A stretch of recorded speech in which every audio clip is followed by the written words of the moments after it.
Lockdown ई पाठशाला रामगढ़ में आपका स्वागत है। आज हम लोग कक्षा 7 के विषय सामाजिक विज्ञान भूगोल के अंतर्गत जल मंडल के विषय में हम लोग पढ़ेंगे। जल मंडल नाम से स्पष्ट है, जल से घिरा, जल के बहुतायत को हम लोग जलमंडल कहता है। जलमंडल किसे कहेंगे? धरातल पर उपस्थित सभी प्रकार की जल राशियों के समूह को जलमंडल कहते हैं। इसमें नदी, झीलें, समुद्र, सागर समाहित हैं। इन सब के जलों को मिलाकर हम लोग जलमंडल कहेंगे। जैसा कि मालूम है, पूरे पृथ्वी पर 3 भाग हम लोगों ने जल को देखा, इसे पहले पढ़ा था। दूसरा आती है बात, जल ये कहाँ से आता है? तो जल पृथ्वी जल चक्र बनाता है। और यह जल चक्र है क्या?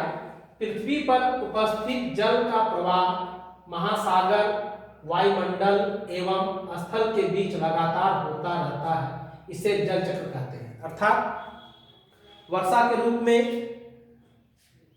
पानी, जल की बूंदें पृथ्वी पर आती हैं, वो नदियों महासागरों में इकट्ठा होता है और पुनः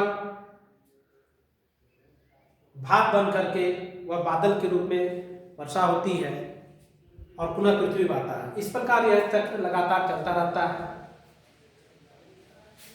इसे हम लोग जल चक्र कहते हैं। आपको आश्चर्य होगा कि पूरे जल का मात्र 2.7% ही स्वच्छ जल है।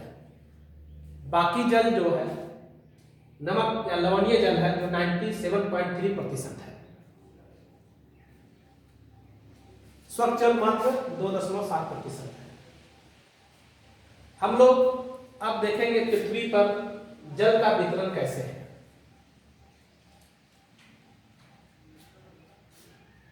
महासागरों में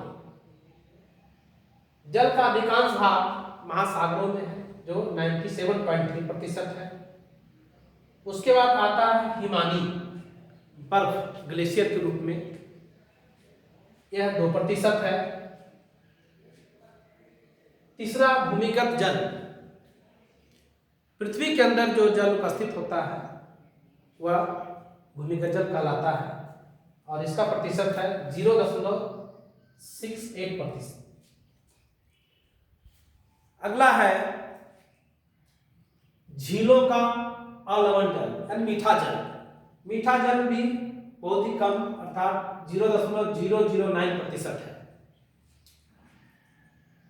समुद्र एवं नमकीन झीलें, यह भी 0.009% है। वायुमंडल में भी जल जलवाष्प के रूप में है, इसका प्रतिशत है 0.0019%।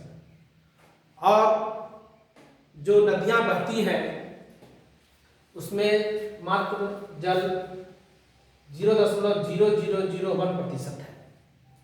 तो हम इस प्रकार देख रहे हैं कि महासागरों में अधिकतम जल समाहित है।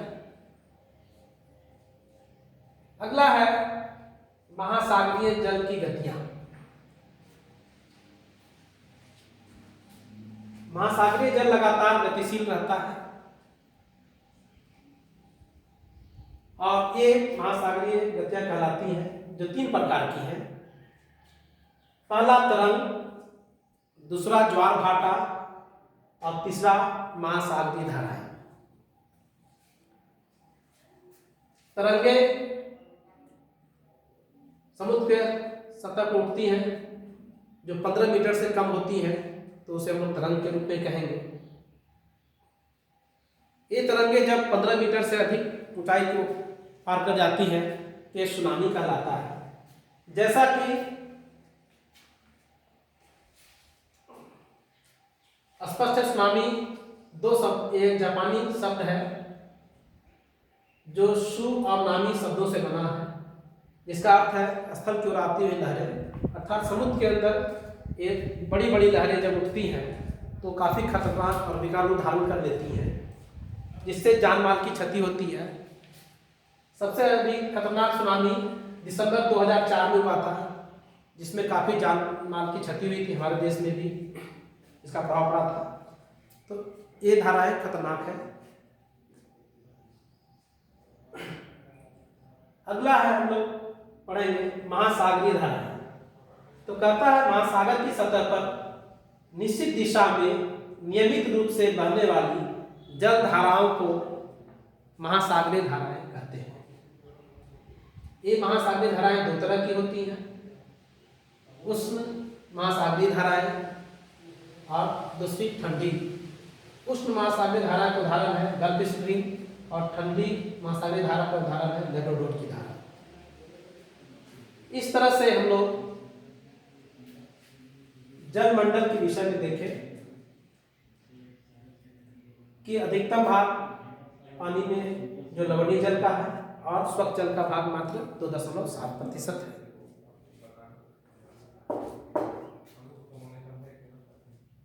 इस पर हम लोग कुछ प्रश्न कर लें।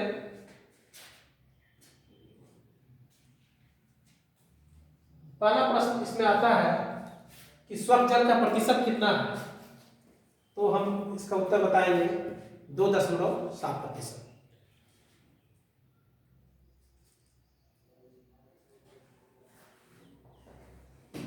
हिमानी के रूप में जल का कितना प्रतिशत है, तो इसका उत्तर होगा 2%।